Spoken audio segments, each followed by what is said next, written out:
wabarakatuh.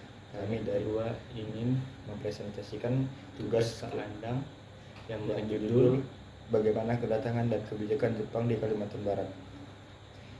Sebelum itu, saya ingin memperkenalkan diri. Nama saya Novel Pratama. Nama saya India Sari.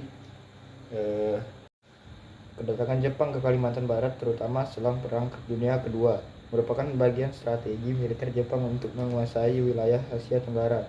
Berikut adalah penjelasan mengenai kedatangan Jepang dan kebijakan mereka di Kalimantan Barat. 1. Kedatangan Jepang di Kalimantan Barat.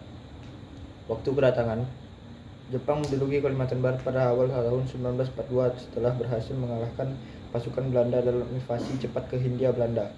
Tujuan strategis. Kalimantan Barat memiliki nilai strategis karena lokasi geografinya yang dekat dengan jalur perdagangan utama dan sumber daya alam seperti karet dan minyak bumi. Proses penaklukan. Jepang menyerang wilayah ini dengan kekuatan militer yang besar, melumpuhkan perlawanan Belanda dan pasukan lokal dalam waktu yang singkat.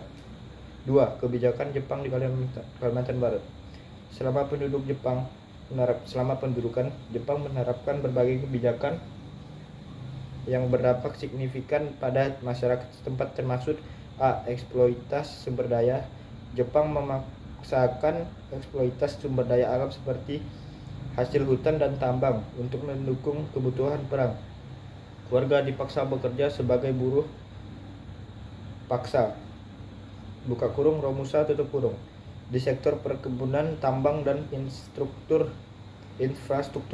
B. Penindasan dan kekerasan. Pembantaian mandor. Salah satu peristiwa paling tragis adalah pembantaian massal terhadap lebih dari 20.000 orang termasuk tokoh masyarakat intelektual dan etnis Tionghoa. Di daerah Mandor, Kalimantan Barat, Jepang melakukan ini untuk menghancurkan potensi perlawanan. Kekerasan juga dilakukan terhadap penduduk lokal yang dicurigai bekerja sama dengan sekutu atau yang menolak kebijakan Jepang. C. Propaganda dan mobilisasi. Jepang mencoba mendapatkan dukungan rakyat melalui propaganda anti-Barat seperti slogan Asia untuk Asia. Bahasa Jepang diajarkan di sekolah dan kebudayaan Jepang diperkenalkan untuk menghapus pengaruh Barat. D. Pengelompokan sosial. Jepang menerapkan sistem pengawasan ketat melalui pengelompokan masyarakat. Mereka membentuk kelompok-kelompok kecil yang mewajibkan melapor kepada otoritas Jepang. Kelompok-kelompok ini digunakan untuk mengontrol penduduk dan memastikan kepatuhan. 3. Dampak penduduk Jepang. Kerusakan ekonomi dan sosial. Kebijakan eksploitasi dan kekerasan merusak tatanan ekonomi dan sosial masyarakat. Kebangkitan perlawanan.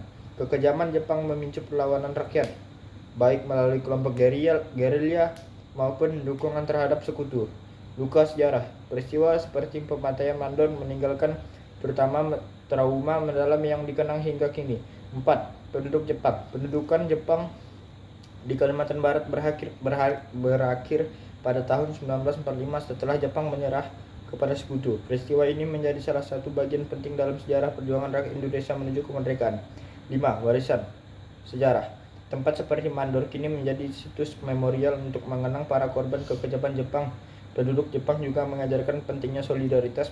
Latar belakang kedatangan Jepang di Kalimantan Barat, yaitu Jepang datang ke Kalimantan Barat pada masa Perang Dunia Kedua sekitar tahun 1942 sebagai bagian dari strategi ekspansi militernya di Asia Tenggara. Beberapa alasan utama kedatangan Jepang adalah: 1. Kebutuhan sumber daya alam. Kalimantan Barat kaya akan sumber daya seperti karet, minyak bumi, dan hasil hutan yang sangat dibutuhkan Jepang untuk mendukung kebutuhan industri selama perang. 2. Posisi strategis. Kalimantan Barat memiliki lokasi strategis di jalur perdagangan laut antara Asia Timur dan Asia Tenggara. 3. Tujuan militer. Jepang ingin menguasai wilayah Hindia Belanda untuk melemahkan pengaruh sekutu terutama Belanda dan Inggris. 4. Propaganda Asia Timur Raya. Jepang merupakan mempromosikan ideologi Hakko Ichigo,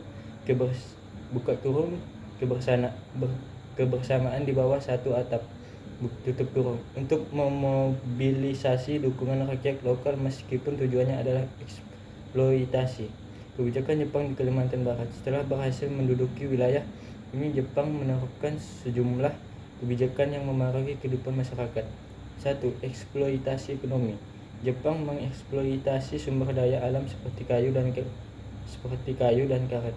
Hasil bumi dan kekayaan alam lainnya diangkut untuk kebutuhan perang di Jepang. 2. Pengerahan tenaga kerja. Rumus H. Rakyat dipaksa bekerja tanpa bayaran dalam proyek-proyek seperti pembangunan. Sekian dari presentasi kami berdua. Saya Novel. Saya India Sari. Maaf jika ada salah kata maupun perlakuan yang kurang baik. Assalamualaikum warahmatullahi wabarakatuh.